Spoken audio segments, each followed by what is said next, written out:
So it's raining. My windows are cracked a little bit, but it's still 90 something here. So it's like, do I go run out and close that little crack, or do I just deal with the wet car? And I'm just going to deal with the wet car. Yeah. It's just, my air is not working. Not nearly like driving here this morning. It was like frigid. My car was like so cold. At lunch, when I drove the 3 miles to get to the chamber for the training thing today, it didn't get cold. By the time I got there, nothing.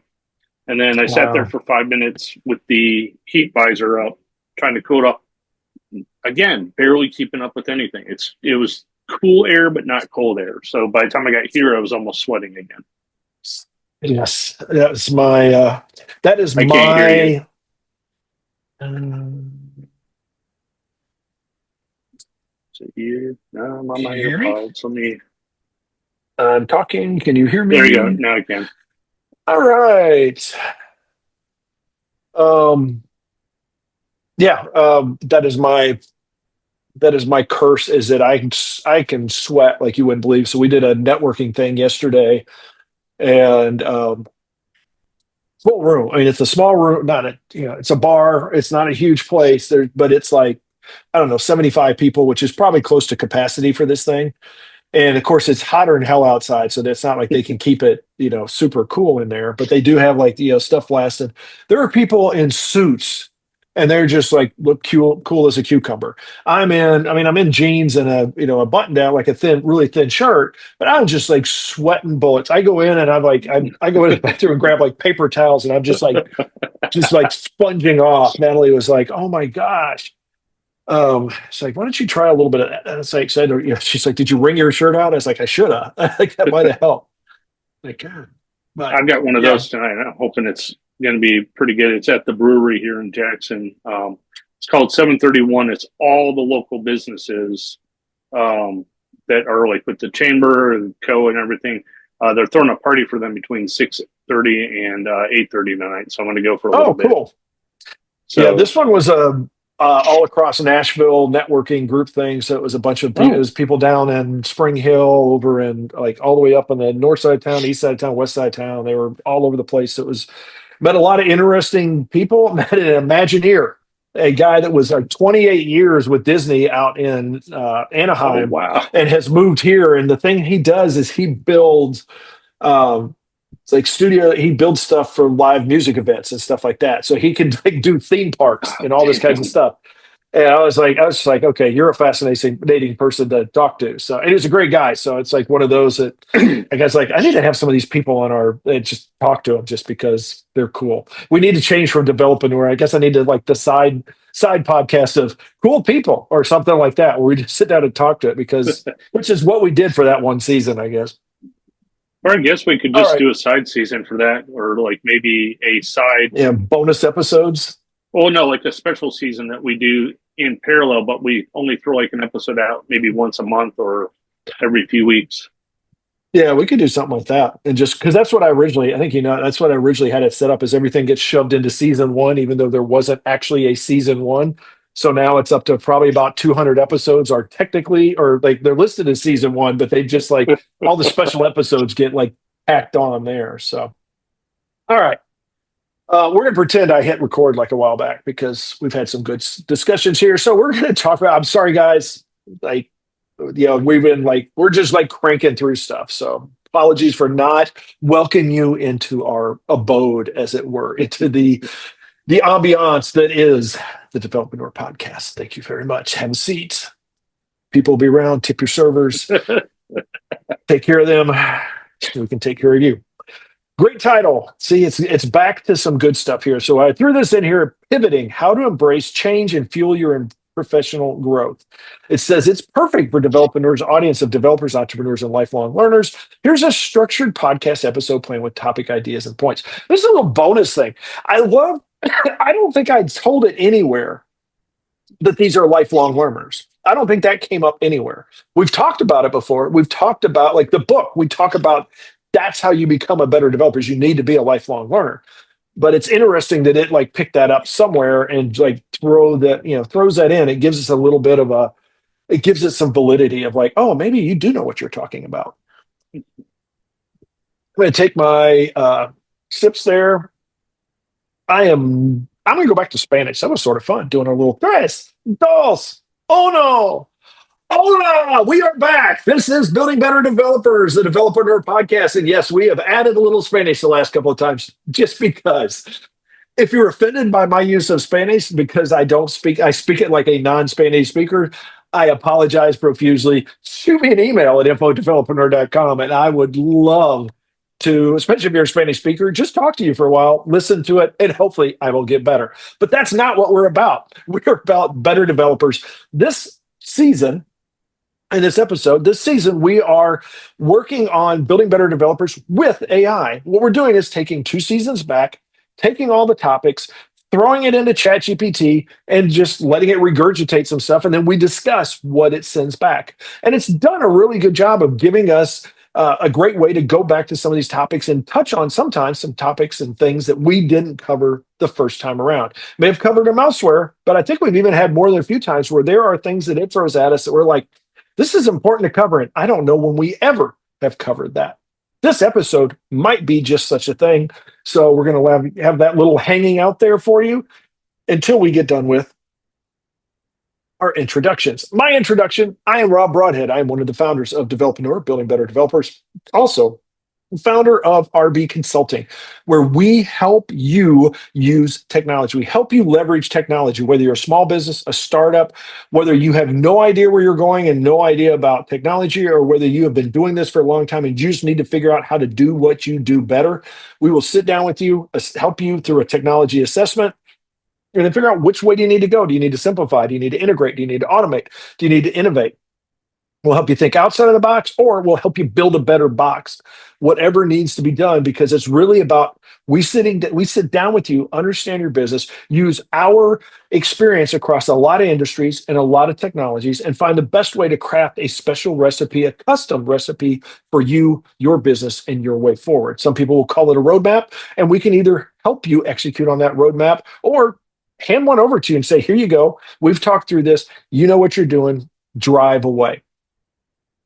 If you wanted any more information, shoot me an email at rob@rb-sns.com, or you can check us out at rb-sns.com. Good thing, bad thing.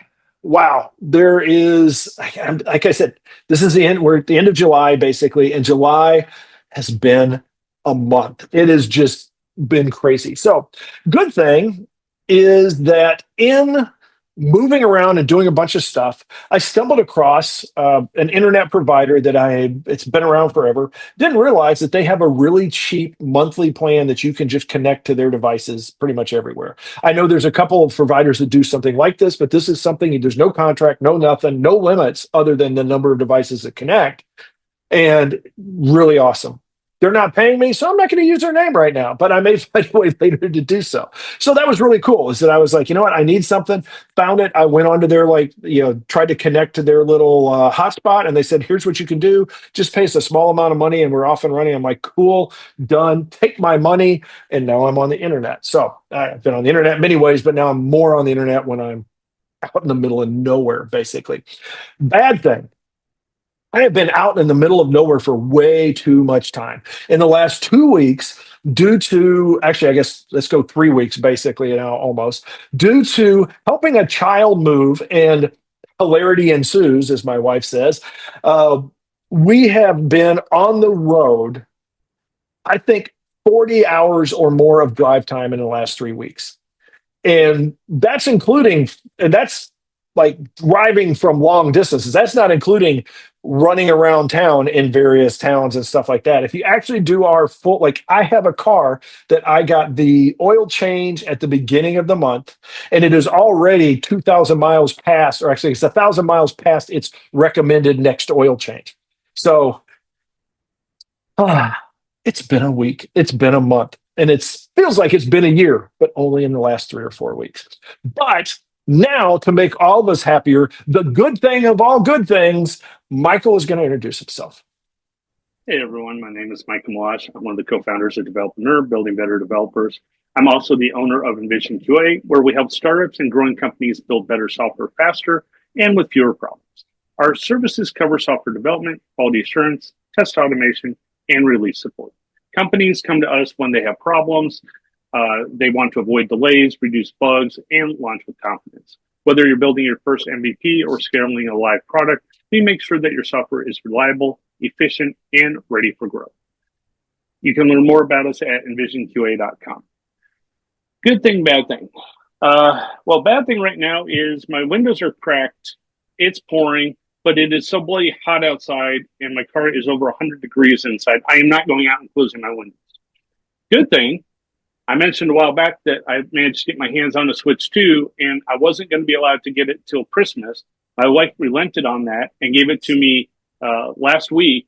So it's a quote unquote early birthday gift, which is great, but I still don't have a lot of time to play it because I'm super busy with work. The life of a gamer. I was talking to one of my developers the other day. We're building out our some of our social media presence and stuff like that. And one of the things that we're talking about, like, let's get yourself a good bio and include some stuff about you. And what was stated is like, don't just say I'm a gamer. Give something more specific about that. And one of them is like, I haven't been able to do games in a long time. I wish I could get back. It's like, and this is a young guy. So it's not just us old folk that get just a little too busy. Now, let's dive into, because we've gone busy enough into other directions. Let's talk about this episode. So the original episode was titled Pivoting: How to Embrace Change and Fuel Your Professional Growth. Now, ChatGPT comes back and says, now it's wanting to like pat us on the back again. It says, great title. It's perfect for developers, audience of developers, entrepreneurs, and lifelong learners. Here's a structured podcast episode planned with topic ideas and talking points.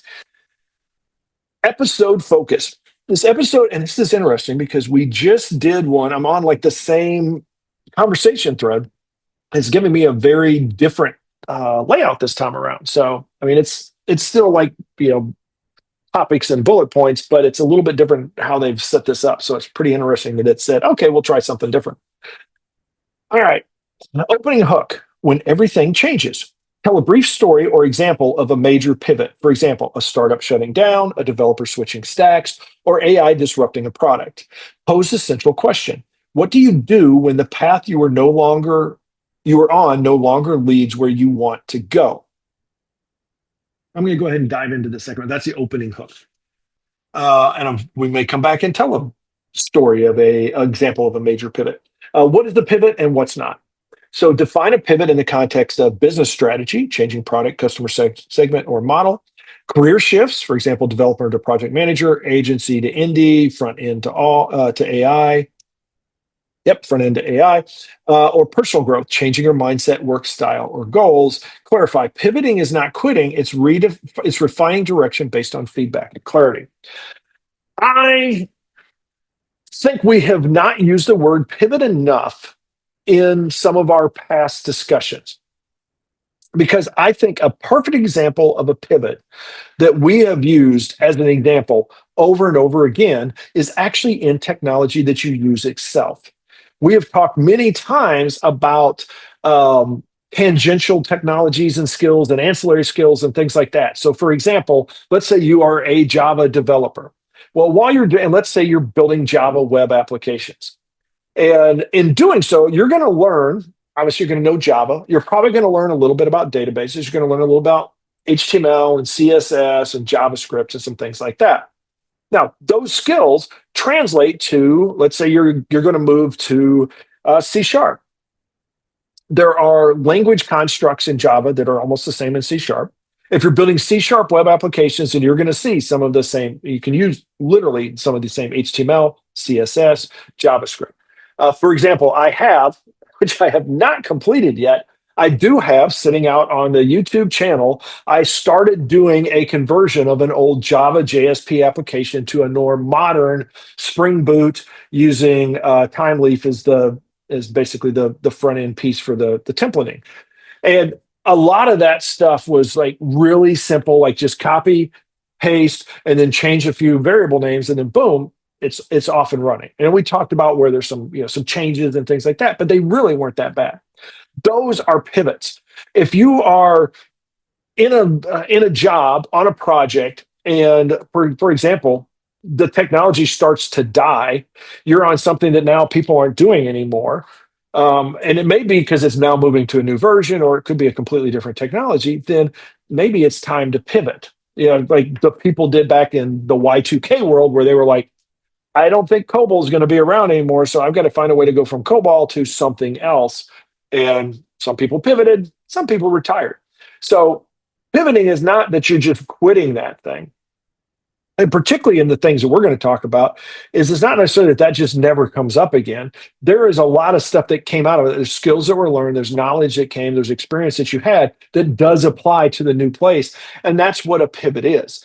If you're in a business, and then I'm going to toss it over to Michael, I'm going to do this one sort of a little lower, is it could be that you pivot from a specific market focus to another one. So for example, you could be dealing with, let's say you're dealing with pet stores. Your primary customer is mom and pop pet stores and for pet supplies. And then you realize that basically the pet supplies are the same as, I don't know, let's say liquor stores or something like that, or toy stores. Or I mean, you can think of, there's going to be things like that that are, they're similar enough.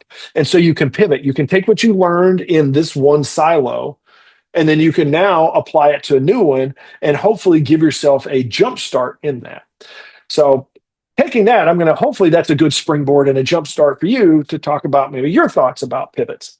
Yeah, so I'm going to probably take this in a slightly different direction, but you kind of set up the stage for this. So, how to embrace change and fuel your professional growth.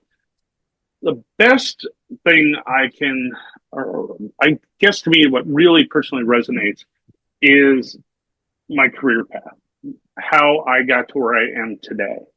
And just to give you a quick little background, computers was a hobby for me back in the day. It was video games, computers. I wanted to be a doctor. I wanted to be a surgeon so bad. I went as far as to be accepted pre-med to most of my colleges. And then I got into the actual medical classes and found out I could not handle the needles and some other things. Like personally, once I got to that point, it's like, crap, I have made a bad choice in where I was going. And I had to pivot. Quick pause. Any of you that, if you're, depends on how old you are, go look for YouTube Quincy, Quincy, TV show intro. And you're going to see probably exactly the kind of things that Michael was worried about as far as needles. And I say that as somebody that is also not a fan of needles. So go ahead. It was an amusing thought I had to throw out there. So that was kind of my school journey. That was kind of my career path when I got into college. And then it's like, well, crap, what am I going to do? I'm 3 years into college thinking I'm going to be a doctor. And all of a sudden, whoops, I can't do this. Well, I like video games and I like computers. Well, back then, video games was like the Super Nintendo, the Genesis, and a couple other generations after that. But becoming a video game developer wasn't really a huge career opportunity back then. There wasn't really schools you could go to. So I jumped into my hobby. I went into computers. I'm like, okay, well, I like playing around with computers. What can I do with this? And I got into this. And there's many facets to computers. And like Rob mentioned, even within software, you can, within Java, you can touch on web page development. You can do Java development, JavaScript development, databases. Interestingly enough, early on with software, the other areas that are now called DevOps, but you had networking, you had Oracle databases. So back then, it was actually split into segments. You were either going to be an engineer, you were going to be a database developer, you were going to be a network analyst, or you were going to be a software developer. You really only had 4 flavors to choose from. And I will tell you right off the bat, I tried every single one of them 100%. Well, I can do it. I loathe networking. I hate running cables. I hate switches. I can do it. Not my cup of tea. But that is where pivoting to me comes in. It's as you learn these things, but you have to expand. You have to try everything to find out what it is that you love to do. If you stick to one thing and you think it's okay, you may not be giving yourself the benefit of the doubt of the right tool or the right language or career path that you're on. Try other things. Keep yourself open and constantly learn. And the other thing I'll throw out in this case is Well, books have become more digital. Audiobooks are great.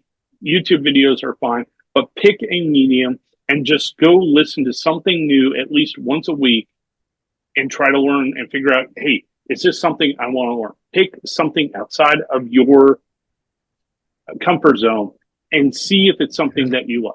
It may bore you to death, that's fine, but stick with it and then pivot and try something new. If you find something that you like better, let us know, because we want to know these success stories. Moving along, that's great. So I'm not even going to add to it. When and why you should pivot. Discuss signs it's time for a change. Lack of growth or challenge, burnout or loss of passion, market signals, declining revenue, users, and relevance, new opportunities that align better with your values or skills. Quote, sometimes the market doesn't reject you, it redirects you. End of quote.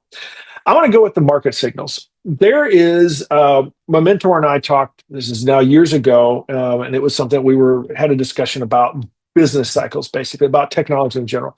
And this is not going to be very helpful if you're on the podcast and not watching. But I'm going to do think of a bell curve, sort of like you start low and it grows up, and then you sort of flatten off. So not a full bell, more of like a flatter plateau, and then things start to fade away.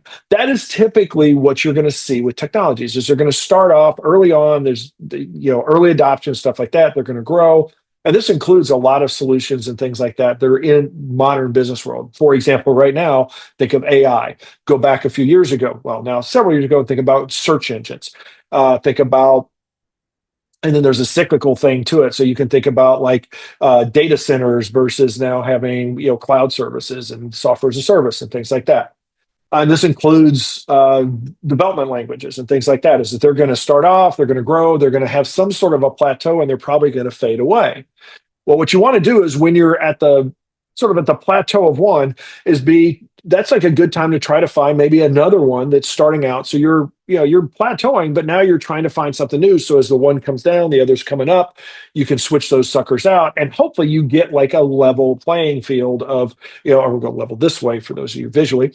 And you're going to come through. So instead of like the ups and downs, a roller coaster, what you have is you've got more of a smooth ride, because you are essentially starting to get into the new one coming up before the other one has gone down the hill. If you think about a roller coaster, it'd be if you had like roller coasters running next to each other, and every time you started to get towards like the bottom, got toward about the midpoint of a fall, you were able to jump on one that was climbing up to the other one, and then you were able to jump on another one that's coming down, and you're just now leveling that thing out. So I think it's very important to look at the market signals, and the things they talk about here is great. It's things like revenue, your users, and even the relevance as far as like, what are you seeing in the industry news or the tech rags or on the 5 o'clock news, things like that. It's like, what's hot, what's not. Look at that market sector, maybe, as far as like, you can go look at how those stocks are doing in the market sector. You can look at all kinds of different places you can look at, but figure out, are we on something that's still essentially growing, or is it flat, or is it starting to decline? And if you're not growing as fast as you used to, and it's getting close to that flat point, then maybe it's time to go find something else and start that pivot. Because the best way to pivot is when you haven't you're not burning the lifeboats, where you're pivoting while you're still cruising along on something that you've already done. It's like the old adage, I guess it's an old adage, we'll say it is, that it is easier to find a job when you have a job than it is when you don't have a job. So those are my thoughts on it. Where do you want to go with this? How do you want to pivot into this topic? So I'm going to take the burnout, because I deal with this one more often than I should, but that's just because of life. Typically, like Rob was talking about there with like the bell curve, the roller coaster idea, we as developers, as people, we have a certain amount of bandwidth that we can actually get things done, that we can actually stay focused on things and stay positive about. If you feel that your mood or your momentum is going down, or it's taking you longer to complete a task, you really need to be conscious of where you're at. You need to do a self-check, because burnout is more than just detrimental to your workflow. It can actually be detrimental to your health and to your mental state, and it can burn a lot of bridges. So as you work through these things, understand that it is okay that, hey, I've been stuck on this problem for 15 minutes. Pivot, go for a walk, go do something else. Change your mindset for 5 minutes, 10 minutes. Do the Pomodoro technique and just change a little bit.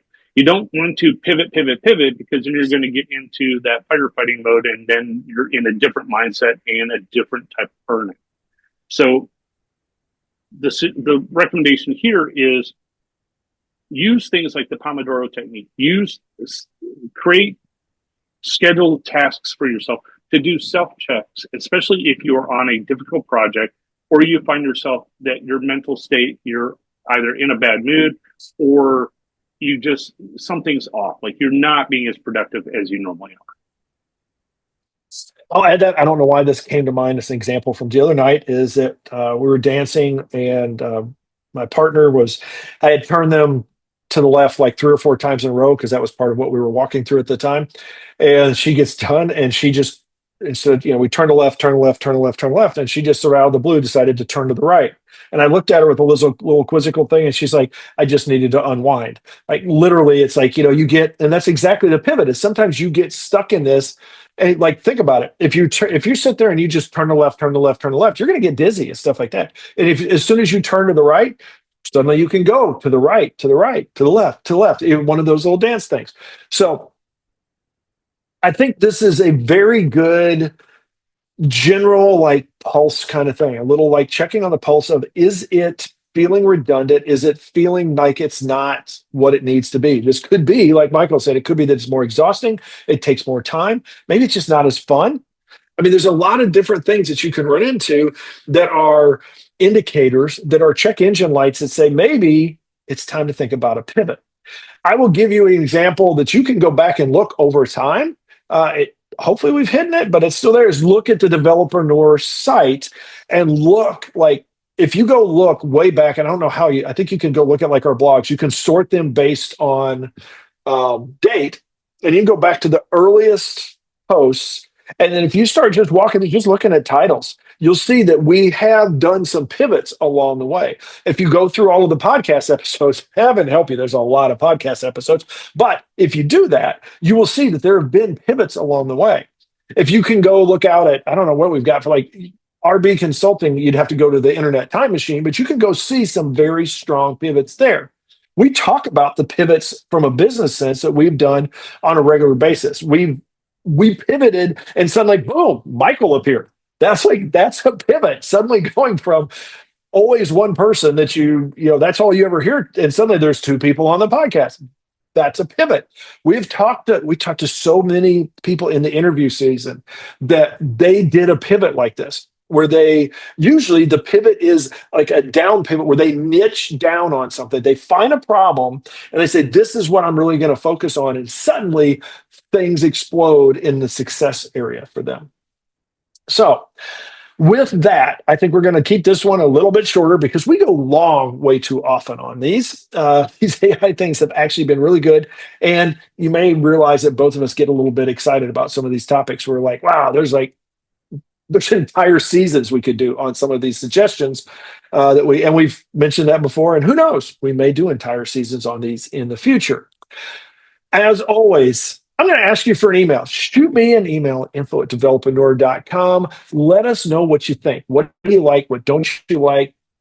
Recommendations, all that kind of stuff. Even if the recommendations are like part your hair differently or, get a haircut, kid, or shave or whatever. We don't care. Feedback is what we crave because it helps us become better podcasters. It helps the site become a better site. That being said, we're just going to wrap this one. I'm not going to give you all the other places. You can go to developaneur.com and all that kind of stuff. I'm not going to give you that this time. Either listen to the next episode or the prior episode because we're going to keep it a little simpler for you. Go out there, and I mean this sincerely. I appreciate you guys. Appreciate the time you've given us. So go out there and have yourself a great day, a great week, and we will talk to you next time. Let's see. So this goes to, okay, so the remaining things for the bonus material, real life Developer founder pivot stories, sharing examples like a Laravel developer who pivoted from client work to launching a SaaS, a bootstrap founder who shut down a failing product and built a tool based on user pain, switching from coding to developer advocacy, teaching, or content creation. Invite a guest who made a notable pivot and share your own pivot story. How to pivot effectively step by step. Give a practical framework. They actually give us one. Listen, what are users, teammates, or mentors telling you? Assess what's working, what's draining you. Research what's the market, where's the market going, what's missing. Plan, choose a focused, testable direction. Execute small, build a prototype, change roles, launch an MVP. Reflect and adjust. Feedback is your compass. Tools and methods are retrospectives, customer interviews, lean canvas, gut checks. There's a 6. Mindset. Embracing the discomfort of change, letting go of sunk costs and ego, avoiding paralysis by analysis, building resilience and adaptability as core dev traits. I'm going to jump in first, and I'm just going to talk a little bit about experience, about where we're at. So you can go out to the rb-sns.com site probably right now, and you're going to see that we are evolving. We are making some changes. We're doing some pivots, a lot of this kind of stuff. It's really, and this is a pivot based on marketing and messaging and some things like that. We're not really changing what we do as much as we are making sure that our message and that our site and that all of our brand matches that. If you go back and search for the no brand or just brand in general in our past episodes, you will find some great conversations where honestly, I talked to the people about this and probably should have done this years ago. I did. I'm still working on it. I'm still trying to figure, because I'm not a marketing guy. I'm a developer. I need to get some of the stuff that stuff going. Within that though, there is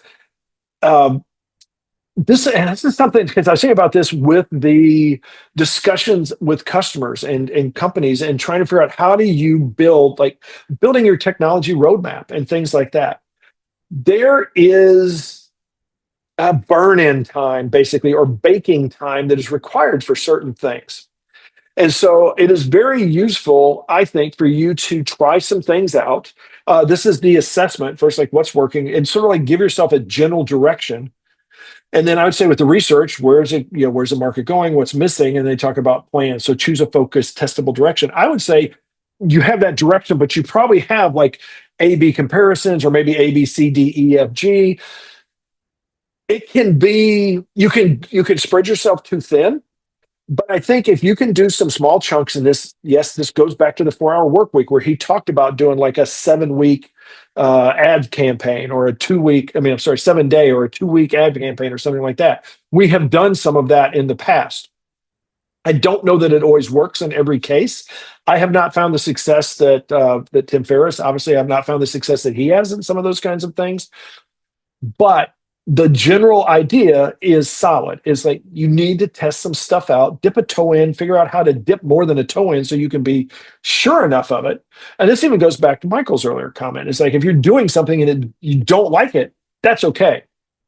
Give it a chance, because it maybe that sucks, but then a little bit further down the road, it sucks less, and you eventually may like it, or not.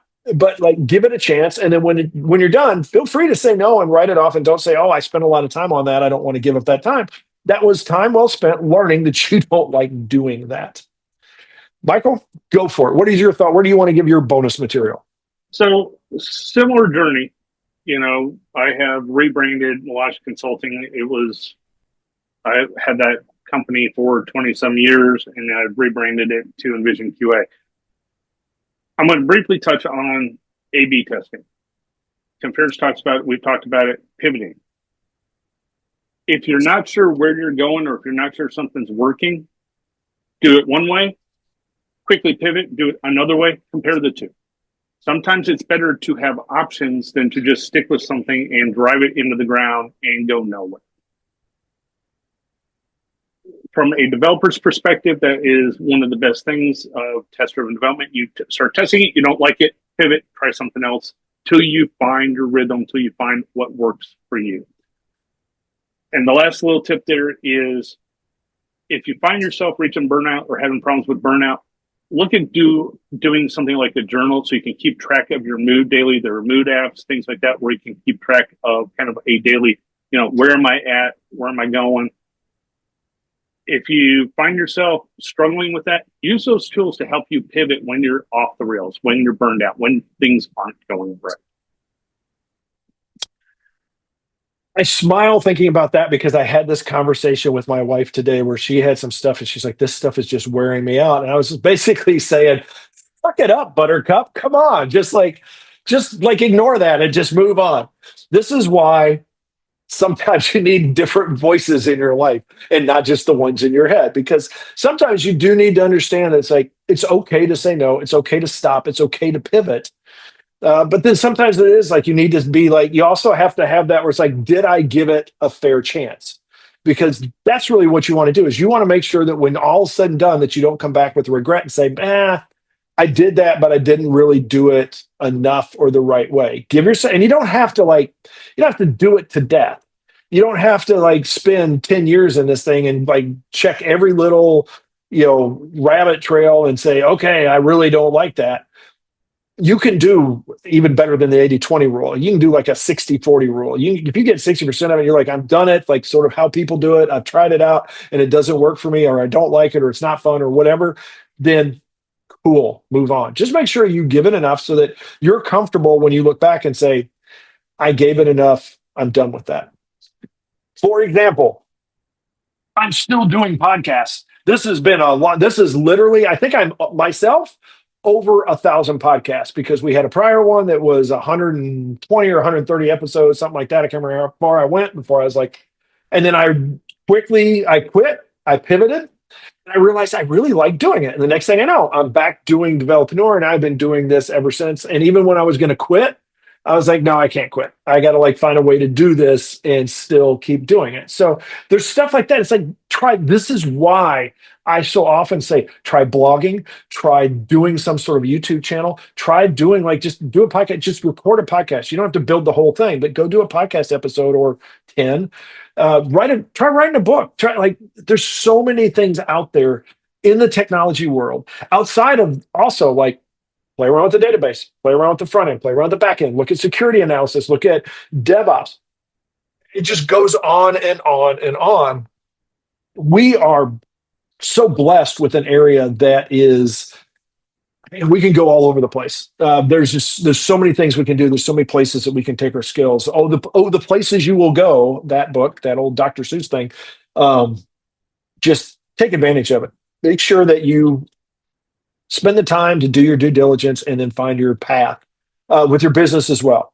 Take a look at what you're doing. I don't know how many times there are businesses that are struggling, and look at the Problem Solvers podcast. It is, I think Entrepreneur Magazine, I think, puts that one out. And there's so many times that their business is dying and then they pivot. And the next thing you know, they're happier and they're making more money. So hopefully you will do the same. That being said, it is more than time to wrap this sucker up. So we're going to let you go. We're going to go as well. Have yourself a great one, and we will talk to you next time.